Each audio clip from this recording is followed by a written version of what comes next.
Hello વિદ્યાર્થી મિત્રો, આપ સૌનું આપની યુટ્યુબ ચેનલ પર હાર્દિક સ્વાગત છે। તો આજે હું તમારા માટે લઈને આવી ગઈ છું ધોરણ 7 વિષય ગણિત પાઠ 8 સમય સંખ્યાઓ એના સ્વાધ્યાય 8.1ના તમામ પ્રશ્નોના ઉત્તરોની સમજૂતી, તે પણ આપણે આ ગણિતની નવી બુક પ્રમાણે। તે પહેલાં તમે જો આપણી ચેનલને લાઇક શેર અને સબસ્ક્રાઈબ ન કરી હોય તો તે જરૂરથી કરી દેજો। તો ચાલો આપણે આ સ્વાધ્યાયના તમામ પ્રશ્નોના ઉત્તરોની સમજૂતી મેળવીએ। તો અહીં આપણા સ્વાધ્યાયનો પહેલો પ્રશ્ન છે, નિમ્નલિખિત સમય સંખ્યાઓની વચ્ચે આવતી 5 સમય સંખ્યાઓ લખો। તો અહીં આપણે કેટલીક સંખ્યાઓ આપી છે, તેની વચ્ચે આવતી 5 સમય સંખ્યાઓ લખવાની છે। તો ચાલો આપણે તે લખીએ। તેમાં આપણી પહેલી સમય સંખ્યાઓ છે કે -1 અને 0 વચ્ચે। તો તેને આપણે લખીએ કે -1 અને 0ને 6/6 વડે ગુણીએ તો તે આપણી પાસે થશે કે -1 બરાબર -6/6 અને જો 0 વડે ગુણીએ તો તે થશે 0/6।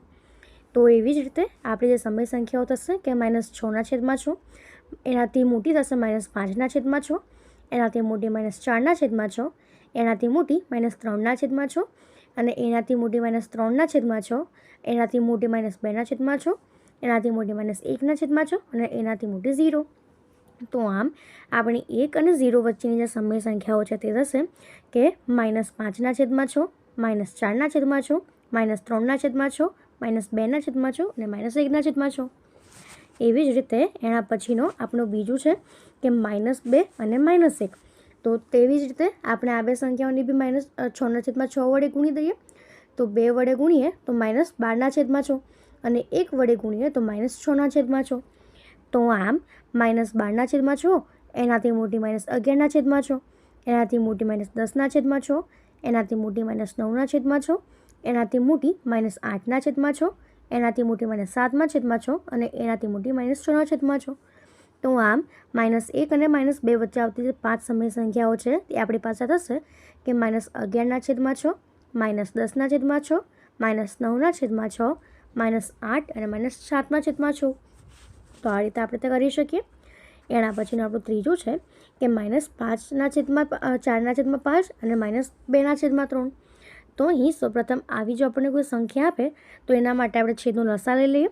તો અહીં આપણી આ સંખ્યાઓ માટે છેદનો લસા 5 × 3 એટલે 15 થશે, પરંતુ તેમના સમછેદી બનાવવા માટે આપણે 45 લઈશું।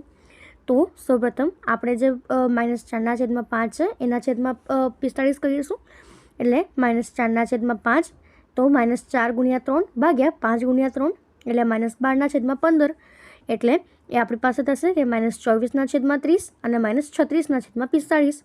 એવી જ રીતે જો -2/3ને આપણે છેદ 45 કરીએ તો તે આપણી પાસે થશે -2 × 5 છેદમાં 3 × 5 એટલે -10/15 એટલે -20/30 અને -30/45। તો આમ આપણે જોઈ શકીએ છીએ કે -36/45 એનાથી મોટી સંખ્યા -35/45, એનાથી મોટી આપણી સંખ્યા થશે -34/45, -37/45, -32/45 અને -31/45। તો આમ -4/5 અને -2/3 વચ્ચે આવતી 5 સમય સંખ્યાઓ છે એ આપણી થશે -4, -35, -34, -33, 32 અને -31/45। તો હવે એના પછીનું ચોથું છે કે -1/2 અને 2/3। તો ઉપરની પ્રશ્નની જેમ જ આપણે એનો લસા લઈએ તો લસા એટલે છેદોનો ગુણાકાર 2 × 3 એટલે 6 થશે। તો માટે આપેલું પદ છે એના માટેનો લસા 6 થશે। તો માટે હવે જો આપણે છેદને 6 કરી દઈએ તો -1/6 માટે -1 × 3 અને છેદમાં 2 × 3 એટલે થશે -3/6। એવી જ રીતે જો આપણે 2/3નો છેદ 6 કરીએ તો તે થશે 2 × 2 છેદમાં 3 × 2 એટલે તે આપણી પાસે થશે 4/6। તો આમ એ આપણી પાસે થશે કે -3/6 અને 4/6।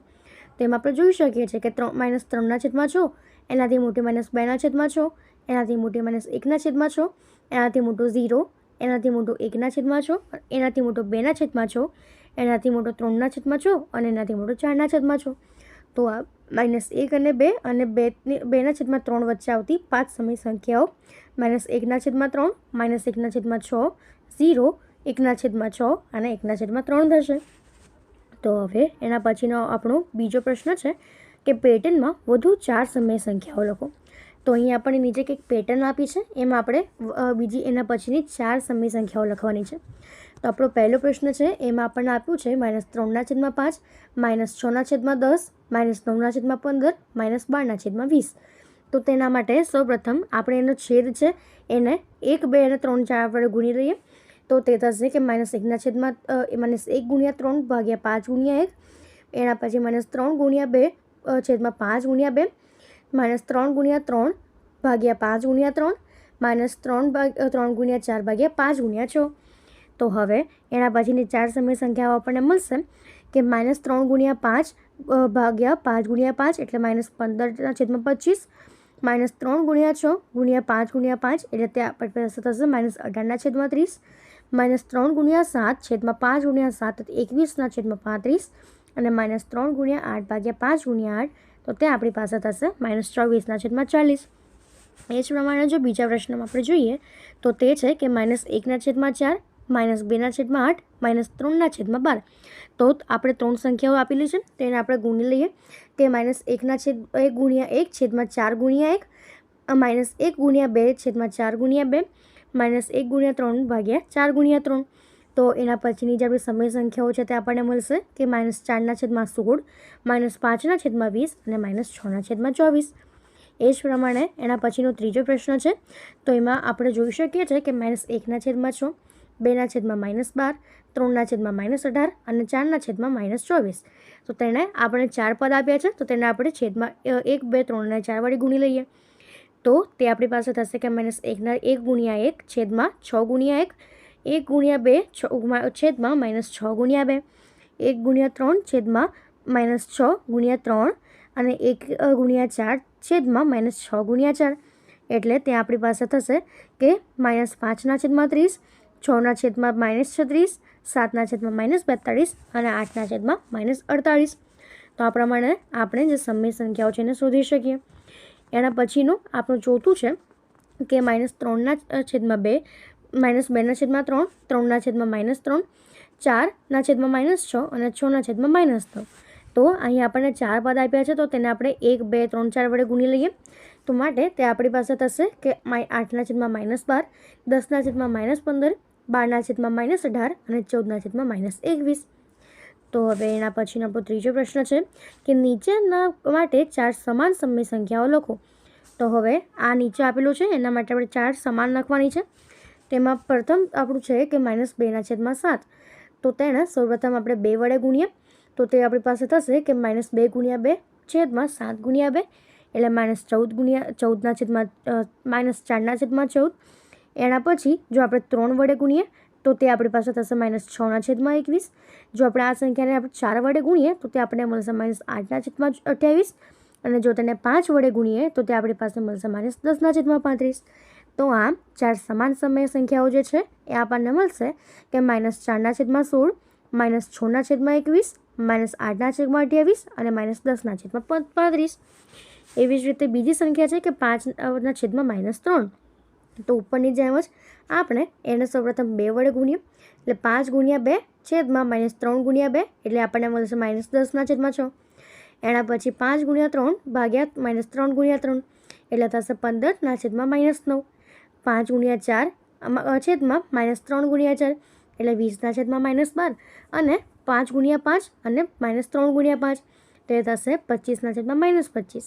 તો એની જે 4 સમાન સમય સંખ્યાઓ છે એ થશે 10/-6, 15/-9, 20/-12 અને 25/-15. એ જ પ્રમાણેનો આપણો ત્રીજો પ્રશ્ન છે કે 4/9. તો એના માટે પણ આપણે સેમ મેથડ કે સૌપ્રથમ 2 વડે ગુણીએ, એના પછી 3 વડે ગુણીએ, એના પછી 4 વડે ગુણીએ અને એના પછી 5 વડે ગુણી દઈએ. તો તે આપણને 4 સમાન સમય સંખ્યાઓ મળશે 8/18, 12/27, 16/36 અને 20/45. તો આ પ્રમાણે આપણે તે સમાન સમય સંખ્યાઓ જે શોધી શકીએ. એના પછીનો આપણો ચોથો પ્રશ્ન છે કે સંખ્યા રેખા પર નીચેની સંખ્યાઓનું નિરૂપણ કરો. તો આપણે સંખ્યા રેખા પર જે સંખ્યાઓ આપી છે દર્શાવવાની છે. તો આપણી પહેલી સંખ્યા છે કે 3/4. તો આપણને ખબર છે કે 3/4 જે છે એ 0 અને 1 વચ્ચે આવે. 3/4 એટલે કે 0 અને 1 વચ્ચેનો જે ભાગ છે તેનો ત્રીજો ભાગ. તો માટે સંખ્યા રેખા પર આપણે આ રીતે દર્શાવી શકીએ કે સંખ્યા રેખા પર 0 લઈને એના ડાબી બાજુના બધા ઋણ, જમણી બાજુના બધા ધન લઈએ અને એના પરથી 0થી 3 કાપા દૂર જે છે આપણો 3/4 મળશે. એ જ પ્રમાણે હવે એના પછીનો આપણો બીજો આપ્યો છે કે -5/8. તો એના પણ આપણે દર્શાવી શકીએ કે સૌપ્રથમ 0થી જમણી બાજુ બધા ધન અને એની ડાબી બાજુ બધા ઋણ અને 0 અને 1ની વચ્ચેના 5માં કાપે આપણને મળશે કે 5/-8. એના પછી ત્રીજું છે કે -7/4. તો સૌપ્રથમ આપણે 0થી જમણી બાજુ ધન અને ડાબી બાજુ ઋણ લઈ લઈએ. એના પછી -1 અને 2ની વચ્ચે આપણને -7/4 આ રીતે કંઈક દર્શાવવા મળશે. અને ચોથું છે કે 7/8. તો એના માટે સૌપ્રથમ આપણે સંખ્યા રેખા દોરી દઈએ અને 0થી 1ની વચ્ચે જે આ વાળો આપણો કાપો છે તે 7/8 મળશે. તો હવે એના પછીનો આપણો 5મો પ્રશ્ન છે કે બિંદુઓ PQRSTUA અને B સંખ્યા રેખા પર એવી રીતે આવેલા છે કે જ્યાં TR = RS = SU અને AP = PQ = QB થાય. PQR અને S વડે દર્શાવતી સમય સંખ્યાઓ લખો. તો અહીં આ પ્રમાણે આપણે એક સમય સંખ્યા પર લખેલું છે. તો અહીં આપણે જે બે સંખ્યાઓ છે એને 3 ભાગમાં વહેંચવામાં આવેલી છે. તો માટે આપણું A જે છે એ થશે કે 6/3, B જે છે એ આપણું થશે 7/3, Q જે છે એ 8/3 અને B જે છે 9/3. એવી જ રીતે જે T છે એ -3/3, -R જે છે એ -4/3, S -5/3 અને U -6/3. એવી જ રીતે P જે છે એ 7/3, Q 8/3, R -4/3 અને S જે છે એ -5/3 થશે. તો હવે એના પછીનો આપણો 6થો પ્રશ્ન છે કે નીચેની આપેલી જોડીઓમાંથી કઈ જોડી સમાન સમય સંખ્યાઓનું નિરૂપણ કરે છે. તો એના માટે આપણને પહેલી સંખ્યા આપી છે કે -7/21 અને 3/9. તો સૌપ્રથમ આપણે આ જે જોડીઓ છે એનું આપણે અતિ સંક્ષિપ્ત સ્વરૂપ લખીએ. એટલે -7/21 આપણે લખી શકીએ કે -1/3 અને જે 3/9 છે એને આપણે લખી શકીએ 1/3. તો અહીં જે -1/3 અને 1/3 છે એ સરખા નથી.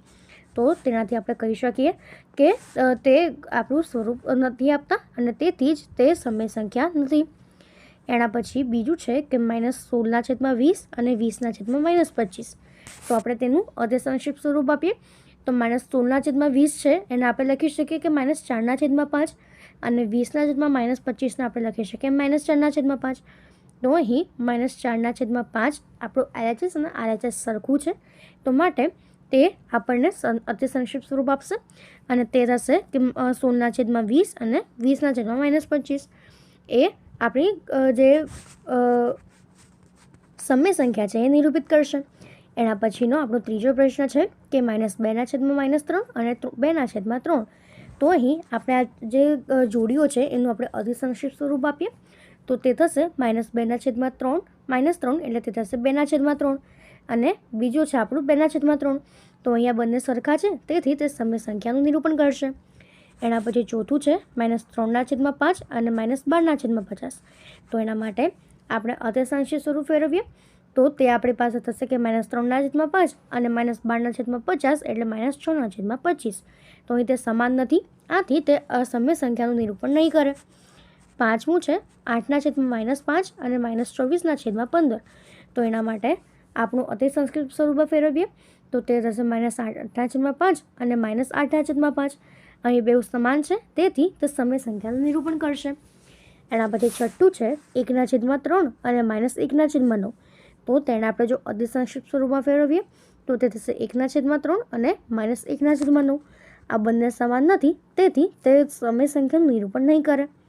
અને એના પછીનો પ્રશ્ન છે કે -5/-9 અને 5/-9. તો અહીં જો આપણે તેનું અતિ સંક્ષિપ્ત સ્વરૂપ લખીએ તો તે થશે 5/9 અને 5/-9. આ બંને સમાન નથી તેથી તે સમય સંખ્યાનું નિરૂપણ નહીં કરે. તો હવે એના પછીનો આપણો 7મો પ્રશ્ન છે કે નીચે આપેલ સમય સંખ્યાઓને અતિ સંક્ષિપ્ત સ્વરૂપે ફરીથી લખો. તો અહીં આપણને અતિ સંક્ષિપ્ત સ્વરૂપમાં લખવાનું છે. તો આપણી પહેલી સંખ્યા છે કે -8/6. તો અહીં 8 અને 6નો ગુસા આપણી પાસે 2 વડે અંશ અને છેદમાં ભાગી લઈએ તો તે આપણને મળશે કે -8/6. એટલે જો આપણે તેને 2 વડે ભાગીએ ગુસ્સા વડે તો -8/2 છેદમાં 6/2 એટલે તે આપણને મળશે -4/3 કે જે આપણું અધિસંક્ષિપ્ત સ્વરૂપ થશે. એના પછી બીજું છે કે 25/45. તો અહીં એ બેનો ગુસ્સા જે છે 5 થશે.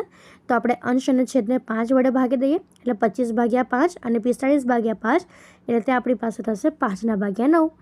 એવી જ રીતે ત્રીજું છે -44/72. તો એનો જે ગુસ્સા છે આપણને 4 મળશે. તો માટે -44/4/72/4 એટલે આપણને મળશે -11/18. એવી જ રીતે ચોથું છે -8/10. તો એનો જો આપણે લસા કાઢીએ તો લસા આપણને 2 મળશે અને જો તેને અંશ અને છેદને 2 વડે ભાગીએ તો -8/10 2 એટલે તે -4 થશે અને 10/2 એટલે 5 થશે. એના પછીનો આપણો 8મો પ્રશ્ન છે કે લેસ ધેન, ગ્રેટર ધેન અને ઇક્વલ ટુમાંથી યોગ્ય સંકેત પસંદ કરીને ખાલી જગ્યા ભરો. તો એમાં આપણું પહેલું છે કે -5/7 અને 2/3. તો આપણને ખબર છે કે જેટલી ઋણ સંખ્યા મોટી હોય તેટલી તે નાની હોય. તો અહીં જે આપણી 2/7 છે એ 3 છે મોટી થશે એટલે એની નિશાની આવશે લેસ ધેન. એના પછી બીજું છે -4/5 અને -5/7. તો અહીં તેની સરખામણી કરવા માટે એને અપૂર્ણાંકમાં સમછેદ બનાવી દઈએ. એટલે તેના માટે સૌપ્રથમ જે 5 છે ને 7 વડે અને 7ને 5 વડે આપણે ગુણી લઈએ. તો તેના સૌપ્રથમ આપણે 4/5ને જો છેદ સરખો કરીએ તો તે થશે -4 × 7/5 × 7 એટલે -28/35 અને -5/7 તો -5 × 5 છેદમાં 7 × 5 એટલે -25/35. તો અહીં આપણી જે -25/35 છે મોટી થશે એટલે અહીંયા પણ આપણી જે સંખ્યા છે એ લેસ ધેન થશે. એના પછી ત્રીજું છે કે -7/8 અને 14/-2. તો અહીં સરખામણી કરવા માટે જે અપૂર્ણાંક છે એને સમછેદી બનાવી દઈએ. તો એના માટે સૌપ્રથમ જે 7/8 છે એને આપણે 2 વડે ગુણી લઈએ. તો તે આપણું પડશે -14/16 અને -14/16. તો તે તો આપણું ઇક્વલ થશે. એના પછીનું ચોથું છે કે -8/5 અને -7/4. તો એની સરખામણી કરવા માટે સમછેદી કરીએ તો -8/5 × 4 તો તે થશે -32/20 અને -7 × 5 4 × 5 તો તે થશે -35/20. તો અહીં જે -5/7 છે એ આપણી મોટી થશે. એના પછીનો 5મો પ્રશ્ન છે કે 1/-3 અને -1/4. તો તેનો જો આપણે સમછેદ કરીએ તો તે આપણો થશે 4/-12 અને -3/12 એટલે અહીં જે આપણો -1/4 છે મોટો થશે. તો આ રીતે આપણે તે દેખી શકીએ. એના પછીનું છે કે 5/-11 અને -5/11. તો તે આપણું ઇક્વલ થશે. એના પછી છઠ્ઠું છે 7મું છે કે 0 અને -7/6. તો અહીંયા આપણું ગ્રેટર ધેન આવશે. તો એના પછીનો આપણો 9મો પ્રશ્ન છે કે નીચેના દરેકમાં કઈ સંખ્યા મોટી છે. તો તેના માટે જો આપણે છેદ સરખું ના હોય તો આપણે તેને સમછેદ કરવા પડે. તેમાં આપણો પહેલો પ્રશ્ન છે કે 2/3 અને 5/2. તો સરખામણી કરવા માટે આપણે સમછેદ કરીએ. તો 2/3 છે ને આપણે 2 વડે ગુણી દઈએ તો તે આપણી પાસે મળશે 4/6 અને 5/2 છે ને સમછેદ કરવા માટે આપણે 3 વડે ગુણી દઈએ કે જે આપણું થશે 15/6. તો અહીં આપણે જોઈ શકીએ છીએ કે 15/6 અને 16/6 કરતાં 15/6 એ મોટા છે. તો એટલે 2/3 ઇઝ લેસ ધેન 5/2. એના પછી બીજું છે કે -5/6 અને -4/3. તો સરખામણી કરવા માટે બંને અપૂર્ણાંકોને સમછેદ કરી દઈએ. તો અહીં જે -4/3 છે એને આપણે 2 વડે ગુણી દઈએ તો તે આપણી પાસે થશે કે -8/6. તો આપણે જોઈ શકીએ છીએ કે અહીં જે -5/6 છે એ -4/3 કરતાં મોટા થશે. તો હવે એના પછીનો આપણો ત્રીજો પ્રશ્ન છે કે -3/4 અને 2/-3. તો સરખામણી કરી દઈએ અને તેના માટે આપણે સમછેદ બનાવી દઈએ. તો -3/4 આપણે 3 વડે ગુણી દઈએ તો તે થશે -19/12 અને 2/-3 આપણે જો -4 વડે ગુણીએ તો એ આપણી પાસે થશે કે -8/12. તો અહીં જે -3/4 છે એ -2/3 કરતાં મોટું થશે. તો હવે એના પછીનો આપણો ચોથો પ્રશ્ન છે કે -1/4 અને +1/4. તો અહીં જે આપણું +1/4 છે મોટું થશે. એના પછી પાંચમું છે કે -3.2 અને -3.4 તો એને સમછેદ કરવા માટે એને અતિ સંક્ષિપ્ત સ્વરૂપમાં ફેરવી દઈએ અને પછી સમછેદ કરી દઈએ. તો આપણું અતિ સંક્ષિપ્ત સ્વરૂપ થશે -23/7 અને એનો જો સમછેદ કરીએ તો -115/35 અને જો -3.4 આપણે જો અતિ સંક્ષિપ્ત સ્વરૂપ કરીએ તો તે થશે -19/5 અને -33/35. તો અહીં જે -3.2 છે એ -3.4 મોટું થશે. તો હવે એના પછીનો આપણો 10મો પ્રશ્ન છે કે નીચે આપેલી સમય સંખ્યાઓને ચડતા ક્રમમાં ગોઠવો. તો એમાં આપણું પહેલું છે કે -3/5 અને -2/5 અને -1/5. તો સૌપ્રથમ તો તેમને આપણે સમછેદી બનાવી દઈએ અને તે સમછેદ છે જ, તેથી જો આપણે તેને સરખાવી દઈએ તો -3/5 એનાથી મોટા -2/5 અને એનાથી મોટા -1/5. બીજું છે કે 1/3 -2/9 અને -4/3. તો અહીં સમછેદ કરવા માટે દરેકના છેદમાં 9 કરી દઈએ. તો પહેલી સંખ્યા 1/3 જેને 3 વડે ગુણીએ તો તે આપણી પાસે થશે 3/9 અને ત્રીજી સંખ્યા છે -4/3 એને જો 3 કરવા માટે 3 વડે ગુણી દઈએ તો તે આપણી પાસે થશે કે -12/9. તો હવે જો આપણે તેને ચડતા ક્રમમાં ગોઠવીએ તો તે આપણી પાસે થશે કે -12/9 એનાથી મોટા -2/9 અને એનાથી મોટા 3/9. તો માટે એનો ચડતો ક્રમ થશે કે -4/3 એનાથી મોટો -2/9 અને એનાથી મોટો 1/3. એ જ પ્રમાણે એના પછીનો આપણો ત્રીજો પ્રશ્ન જે છે કે -3/7 -3/2 અને -3/4. તો સૌપ્રથમ એનું જે એને સમછેદ કરી દઈએ તો તેના માટે તો સૌપ્રથમ -3/7 ને જો આપણે 4 વડે ગુણી દઈએ તો તે થશે -12/28.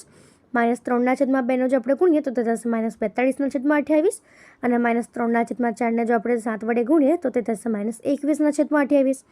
તો એનો ચોથો ક્રમ જે છે એ થશે -42/28 એનાથી મોટો -21/28 અને એનાથી મોટો -12/28. એટલે એનો ચોથો ક્રમ -3/2 એનાથી મોટો -3/4 અને એનાથી મોટો -3/7 થશે. તો આ પ્રમાણે આપણે તેને ચડતા અને ઉતરતા ક્રમમાં ગોઠવી શકીએ. અહીં આપણો આ સ્વાધ્યાય પૂર્ણ થાય છે. જો તમને આમાં કોઈ પણ ડાઉટ હોય તો કોમેન્ટ સેક્શનમાં જરૂરથી જણાવી શકો છો અને આપણી ચેનલને લાઇક અને સબસ્ક્રાઈબ જરૂરથી કરી દેજો. Thank you.